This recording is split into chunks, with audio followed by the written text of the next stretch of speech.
perspective or point of view. But the topics I want to talk about with you today is some time ago I was with you in the house and you really lamented. That's what I'm going to use. You lamented about what you've termed. Don't worry about it.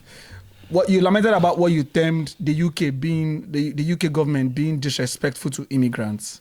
With the kind of things they are, putting up today, policies and all those kind of things. And I would like you to just throw more light on what you think about this whole idea of today they will tell us, if your ILR is going to be 11 years or 20 years before you can get it. Or tomorrow they will tell us, we don't want immigrants in our countries, blah, blah, blah. They are stealing our jobs and all this. What do you really think is the problem? And why do you, like you said, why do you find it so disrespectful that they will, treating us that way or treating immigrants in quote that way?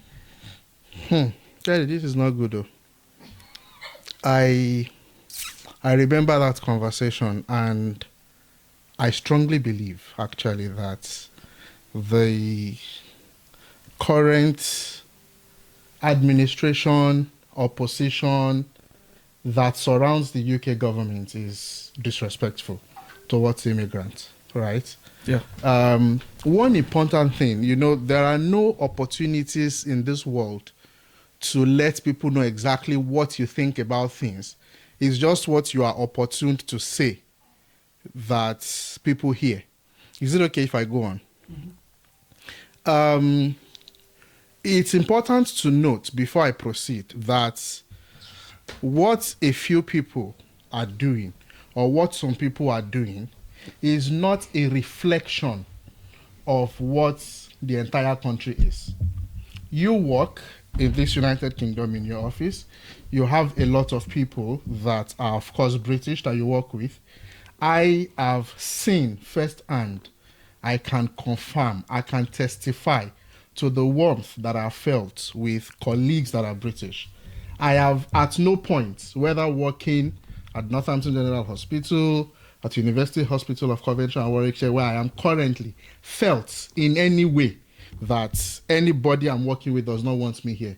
As a matter of fact, if the feeling I have with them is anything to go by, it will be that I should have been here earlier. Do you understand me? So it's a good place to be. It's a system that works. It's a good place where there are a lot of good people to work with. I will now come back to that question you ask. I do not think that what people in office, I have a certain problem to say people in power, but what people in office, politicians at the moment, what they are doing, I don't think it's a reflection of what the British people want. No. I have learned a lot in this world to know that people can propagate things. People can plant things in people's subconscious. People can also, as a matter of fact, orchestrate a lot of things just to serve their own personal gain. And I think that is what is coming to play. Now, where the part of being disrespectful comes in is this. While I was in Nigeria living my good life, I never thought of relocating to the United Kingdom. If there were talks of relocation at that time, it was to United States. Not for me, of course, but for a lot of people that I know. People migrated to US, and then at some point it became migration to Canada. UK was not part of that conversation. When talks were coming about, my cousin left Nigeria, we were really close, Dre, and then he started speaking with me about relocating, but he came to the UK at that time, but I didn't think of it at all. I was living like the Prince of Zamunda. So it didn't cross my mind at all to say I'm leaving. However, when the thought came, I tried to find out, and then I learned that the reason for the influx of people to the United Kingdom was because of the talks about immigrants can come. There was a clearly laid plan, pathway of how you can come in from where you are, and then this is the pathway. You've been promised this, where you get into the country, you work diligently, you give your best, you pay your tax, you do your job. You can come in with your family, which are thought processes that were at very high level to say, we are not just welcoming you, we are welcoming people that are important to you your family to come in.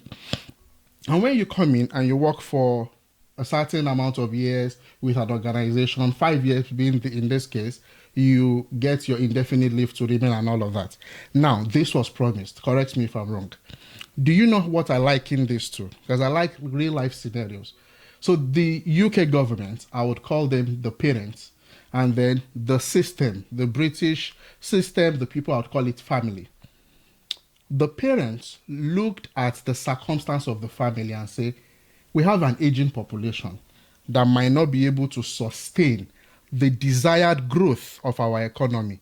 They can't manage the family. Not that they can't manage, but they can't put it to the optimum that we want. In this case, can we get help from people that are from another part of the world, another family, to come into this family with promises that when you come in, take care of our children, which are aged British citizens, you take care of them and all of that, and then you work diligently, you play your part in ensuring that this wonderful country with functioning system and nice people continue to go as it is going. And then we were told that when you come in and you do your part, this is what happens. 5 years down the line, once you have fulfilled all the conditions that we have outlined, we are going to give you a part. You are going to become a member of the family, so to say. We are going to adopt you as a member of the family. You are going to, and then sometimes along the line, you are going to even share the family name. So you become a member of the family when you get ILR, and then you share the family name when you get your British citizenship. These were not ambiguous at the time. They were clearly stated. I came into this house that you promised. I mow your lawn, something I always mix together. Mow your lawn or lawn your mow, whatever the case is. I mowed your lawn. I cleaned your house. I cared for your aged children. I washed your plates. I cleaned your toilet. I did everything you asked of me, Jerry. Every single thing. And then we are approaching the time where what you have unforcibly, you were not forced. You clearly said it. What you have said to me for the reason for me coming, right? When it was almost time for you to give it to me, you then started to say, I am coming like a gold digger. I am just particular about what you have. I am just coming here to take away your properties. I am just coming here to steal from you. I am just and then your children has been wonderful. They've welcomed me as much as I've cared for them. But you have manipulated a few of them, because it's just a few, compared to the wonderful people we've worked with. A few of them to get to the point where they started seeing me as the enemy. And then you know one wonderful thing about humans. They said the tragedy of life is we get old too soon and wise up too later. These people that have orchestrated the minds of these people will get to a point where if immigrants should leave, that's not going to be a reality, most likely. But if they should leave, this is the system that will still suffer. And then you wise up later that should not have happened. And then, what made immigrants come in the first place was Brexit. Do you remember? Mm-hmm. These were the same propagations that came and led to that. And then there was a problem. And then we had to come in to fill that. And then you are still seeing us as problem again. So all of this are happening. And then you are saying we should go because we are giving you problems. We are disturbing you. We are not the people that you want. Cherry, by definition of disrespectful, there is nothing I've seen in my life that captures it more than this thing. It is not just disrespectful, it is also dishonorable. Why have you said something? I have not wanted more than you've promised to give. Mm-hmm. I have not asked for any other thing. Mm-hmm. I have come in to do exactly what you have asked me to come in to do. Mm-hmm. I have come in with my wife. I have come in with my kids. And like every other family member that I know, friends everywhere, we've all done our parts. We don't even know how to manipulate tax, let alone not pay our tax. What we have come here to see is this is a system that functions. We pay our tax. We do everything. In 2 years that I've been here, I have bought a house on mortgage, of course, in this United Kingdom. My cousin has done that. My other cousin has done that. You have done that. A lot of people have done that. We are established in this country. We are not taking your space. There are lots of jobs for everybody. My people would say, all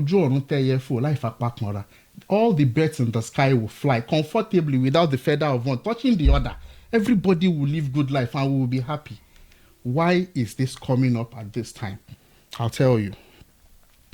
There are lots of things that a system can do, that politicians can focus on to talk about for the development and continuous growth of the country. I believe, this might sound conspiracious, but I believe that it's because at this time, there are not solid things. There's something I used to say when I was way younger, that I have too many good things to say about myself that I cannot focus on saying something bad about you. So if you've spent enough time with me, you will know that I am the kind of person that live in my own head. I learn from everybody I meet. Like Socrates said, every man that I meet is in some way my superior. So I learn from every single person that I meet. But I know what I carry. I know what I can do. I know who I am. So I have a lot of good things that I can say about myself. I will not focus on somebody's shortcoming. So if it is a system that have a lot of good manifestos, a lot of good plan, a lot of initiatives that can continue to develop and grow the country, you will focus on that. I think it is the absence of these things that people started to look for ways to engage with people, impress people, and find topics to talk about repeatedly. And they thought the lowest hanging fruit on this tree of this thing that we are talking about is immigrants.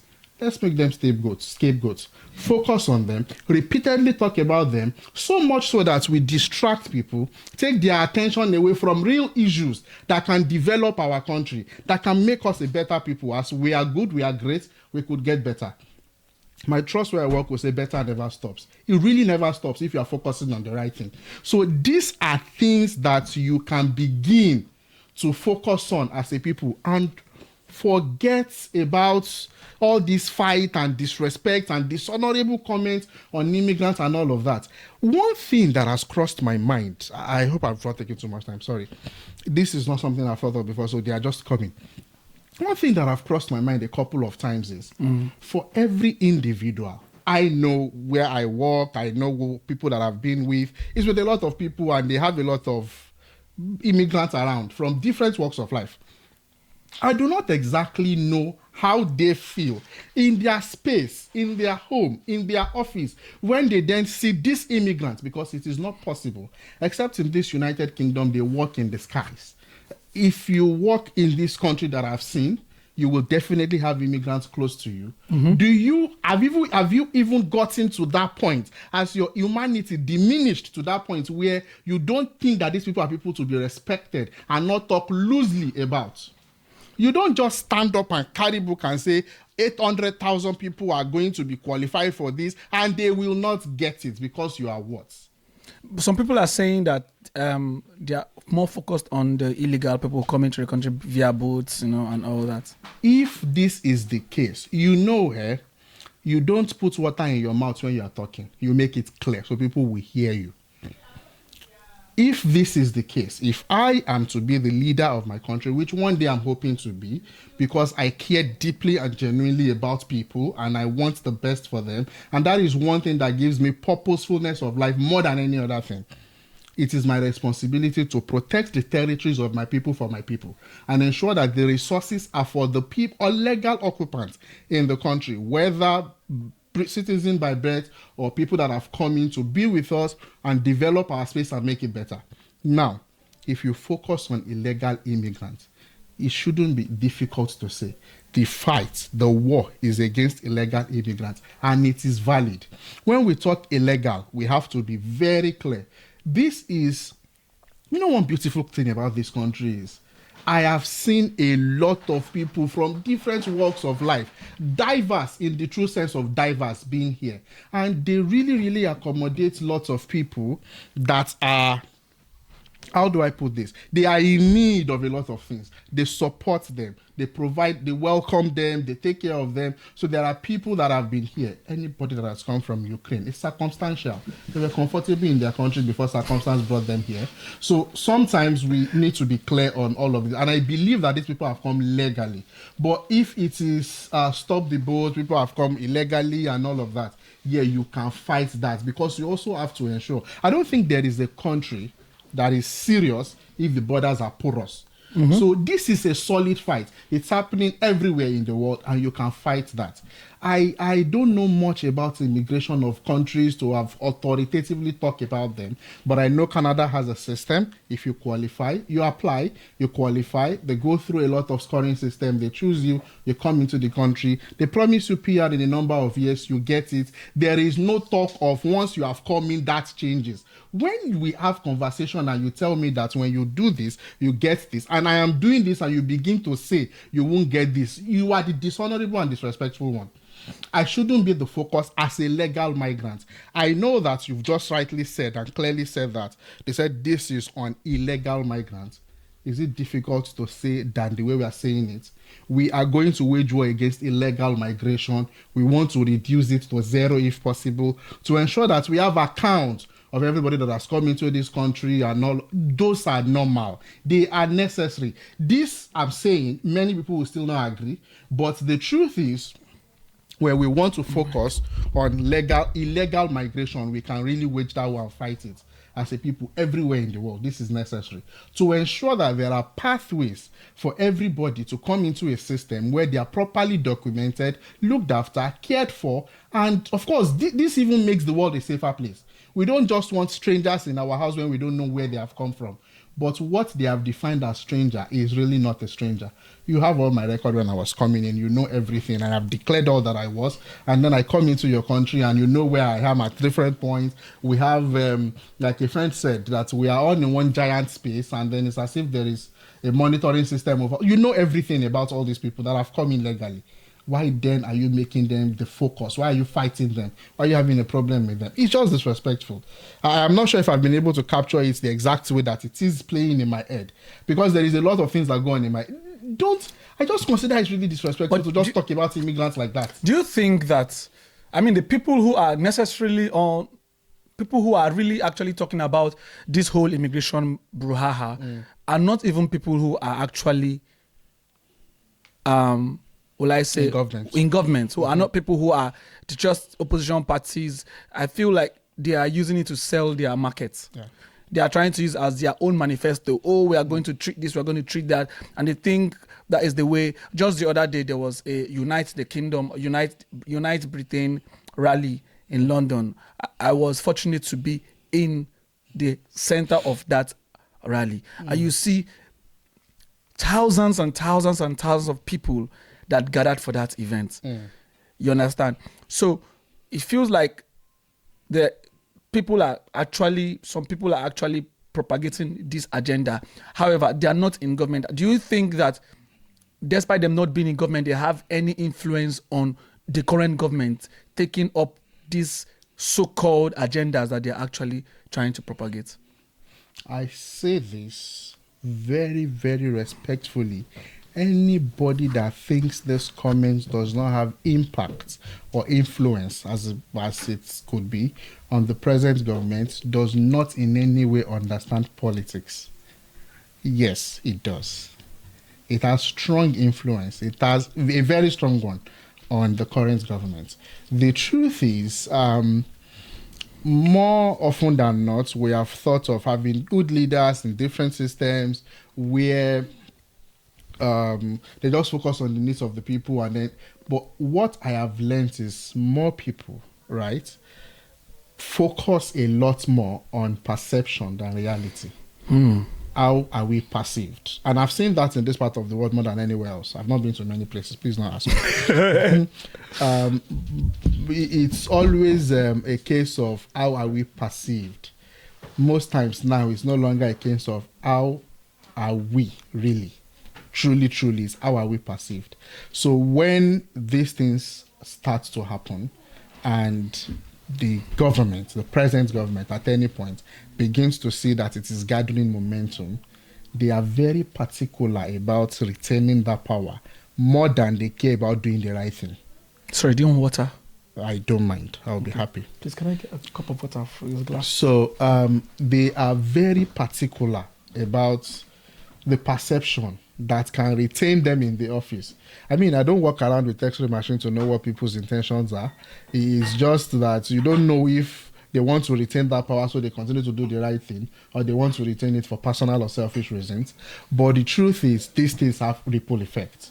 So when it starts from 1 or 2 or 3 people, it continues to grow. And then when the government on the day begins to see that this is really gathering momentum, everybody's focused on this, you will see them, although this ideology have not emanated from them, you will see them begin to make policies that are linked to that, so that everybody that wants to support that ideology can also not just walk away from them to say these people are not part of this movement, but they begin to make policies, regulations, in a way that it begins to show to people that we are with you. This thing you are clamoring for, we are going to do it too. I have seen the current Prime Minister in a recent statement. I can't quote it, and I have to be careful. I can't quote it, but he talked about, he was talking somewhere where he was saying just what similar to what I said, battling illegal immigrants and all of that. However, if what you want to do is to say people that have come in legally, giving their best, done their job, should leave, that will not be tolerated, that will be criminal. I hope that I can have a look at that again. I didn't know we were going to be talking about this. I hope I can have a look at that again, and then we can revisit it. But that was compassionate, that was powerful from the leader of the country, and it guides every other person to know that regardless of what is happening, we want to go in the right direction. If that continues to happen, it's not, I don't know if I should call it a pushback, but it's really a step in the right direction. It's something that is strong, a strong and bold statement to say we do not have problem with legal migrants. However, to answer your question critically, it has influence, and it's also something that I have interpreted from some of the policies they have made. I think there are lots of pressures on the current government, because they also want to not lose out on all the numbers of people that might think that this movement of fight against immigrants, war against immigrants, is right. So for those people that think the war is right, the governments don't want to lose out on those numbers. Like what we say where I'm from in Nigeria, politics is a game of number, and there is no get out in politics. There is always come over. So for every number you lose, it could spell doom for you. And you know, politicians know this more than every one of us. They don't want to lose any numbers, and they will eventually succumb to anything that will keep them in power more than anything that will please anybody. So it is not, let alone immigrants. So it is not even about what they believe in. It is about the ideology that can keep them in power. God bless your wisdom for capturing it the perfect way. Exactly. It's about the ideology that can keep them in power. Where the difference come in is some people are ready to fight dirty, tooth and nail, to keep that power. Some people are strategic about it. They will not outrightly be dirty about it. They will strategically deploy these things to still capture that we are not going to be unkind to you, we are not going to shout at you, we are not going to rudely send you away, but we are sorry, we want to remain in power. We are going to just find a way to make it difficult for you to just, I don't know if you get what I mean. This is it. So, but they want to, but I know some people are, not just me knowing, everybody knows, some people are really brutal about it.